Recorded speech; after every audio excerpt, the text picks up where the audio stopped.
수업 시간에 디스커션 할 내용들을 한번 정리를 해봅시다. 이 케이스를 한번 검토를 해보면 모바일 페이먼트 시장에서의 표준 전쟁을 얘기를 해보자는 거죠. 여러분들 뭐 스마트폰을 워낙 많이 갖고 다니고 있기 때문에 이 스마트폰으로 직접 결제를 하거나 아니면 온라인 모바일 앱을 구동시켜서 결제하는 방식 이런 것들을 굉장히 많이 이용을 하실 수 있을 것 같아요. 그래서 여기에서 표준으로 자리 잡고자 하는 노력들을 굉장히 많이 하고 있는데 거기에 대한 케이스를 한번 생각해 보시죠.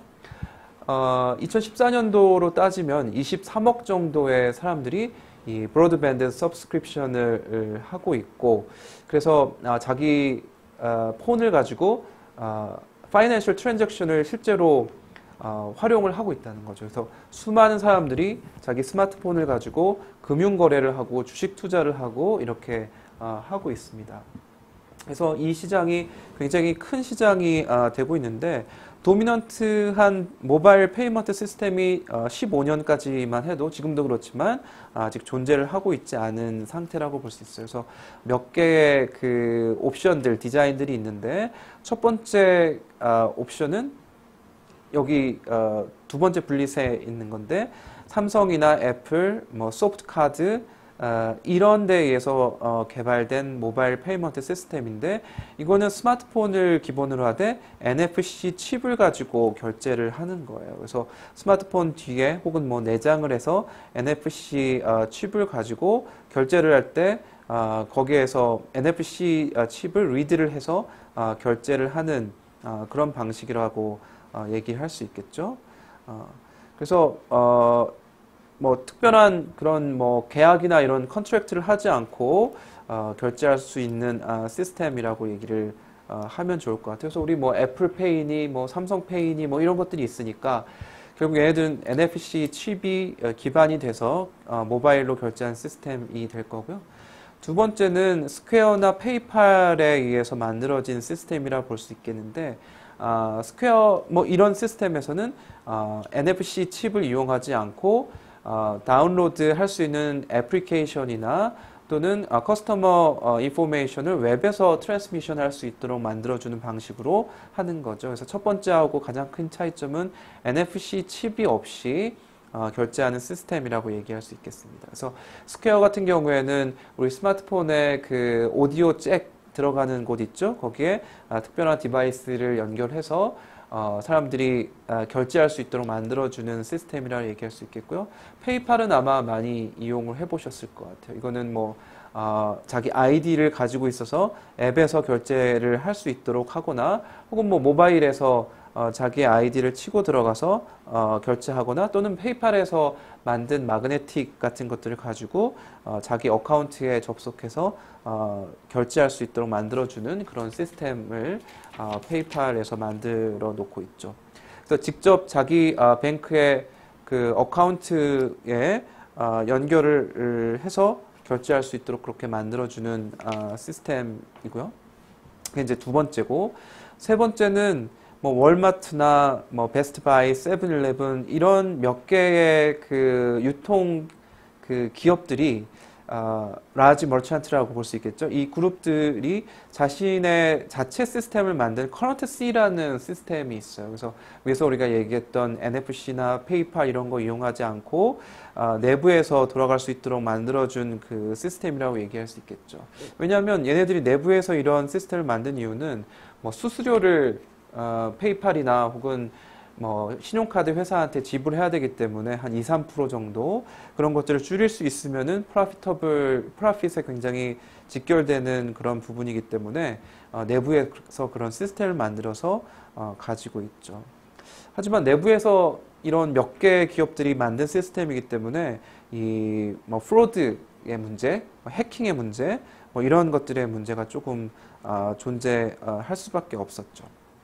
그래서 얘네들은 자기 폰에 애플리케이션을 깔고 QR코드를 가지고 스캔을 하고 뭐 이런 약간의 귀찮은 과정을 통해서 결제를 할 수 있도록 이렇게 만들어져 있습니다. 최근에는 조금 다른 결제 시스템들이 많이 만들어지고 있는데 이 그룹에서 만든 거는 약간 불편한 시스템이라고 볼 수 있겠죠.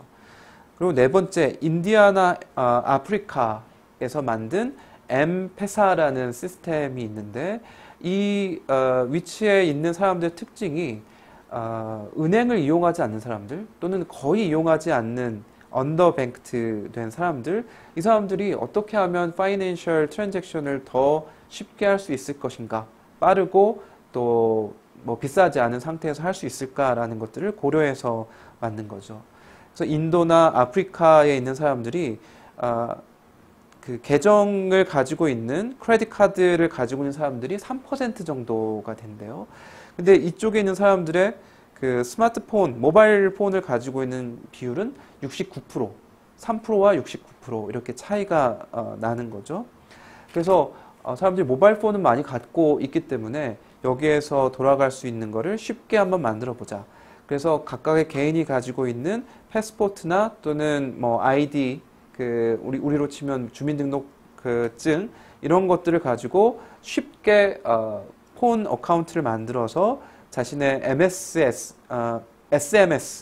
Short Message Service, 이걸 그냥 문자, 간단 문자 같은 것들을 다른 사람들한테 돈을 주고받기 위해서 문자로 해결할 수 있도록 만드는 시스템을 개발을 해서 한 뭐 1,000만 명 정도 넘게 이 유저를 가지고 있다라고 얘기를 하고 있어요. 그래서 굉장히 많은 사람들의 숫자가 이 시스템을 이용을 하고 있고, 결국은 이런 모바일 페이먼트 시스템이 굉장히 여러 가지가 있는데 이게 하나로 도면트 디자인이 나오지 않은 상태입니다. 그래서 컴패터빌리티가 여러 개의 그 시스템끼리의 컴패터빌리티가 굉장히 낮은 상황이라고 얘기할 수 있겠고요. 이게 이 중에 어떤 방식으로 도면트 디자인이 갈 수 있을 것인가 라는 관점에서 되게 불확실한 상황이라고 볼 수밖에 없겠죠. NFC로 갈 건지 또는 뭐 웹 또는 앱으로 갈 건지 이런 것들이 아직 결정이 되어 있지 않은 상황이라고 얘기할 수 있겠어요. 여러분들이 디스커션을 준비해야 될 게, 일단 모바일 페이먼트 시스템의 장점, 단점이 선진국과 또 개발도상국에서 어떤 장점, 단점이 있을 것인가, 그 첫 번째 질문이고요. 두 번째는 모바일 시스템끼리의 차이점을 얘기해 줄 수 있는 키 팩터가 무엇인가. 여러 가지, 제가 4가지 정도의 시스템을 얘기했는데 어떤 키 팩터가 존재하고 있는지, 컨슈머는 어디에 초점을, 그 팩터들 중에 어디에 초점을 맞추는지, 또 머찬트 같은 상인들, 뭐 상점들이죠. 상점들 같은 경우에 어디에 중요성을 두고 있는지, 그게 두 번째고요. 세 번째는 모바일 페이먼트 시스템 중에 어떤 게 그 도미넌트 디자인으로 자리를 잡게 될 수 있을지, 그거를 그렇게 인커리지하는 포스가 어떤 게 있을까. 여러 가지 모바일 페이먼트 시스템이 있는데 도미넌트 디자인으로 하나가 선택이 되는 데 있어서의 포스가 어떤 게 있는가. 그래서 여러분들 생각에는 어떤 게 도미넌트한 자리를 잡게 될 것인가가 세 번째고, 그 다음에 도미넌트 디자인이 되는 데 있어서의 가능성을 높이기 위해서 모바일 페이먼트 시스템이 어떤 것들을 해야 될 것인가, 뭐 세 번째하고 좀 연결되어 있는 거죠. 그 다음에 다섯 번째는 다른 모바일 시스템이 뱅크 또는 크레딧 카드의 파워를 높일 것인지 또는 낮출 것인지, 어떻게 될 것인지, 이런 것들을 디스커션 주제로 잡았기 때문에 여러분들이 그것들에 대해서 준비를 해오시기 바랍니다. 그래서 이런 내용들을 가지고 여러분들이 개인별로 정리한 다음에 수업 시간에 우리가 같이 진행을 하도록 하겠습니다. 네, 수고하셨습니다.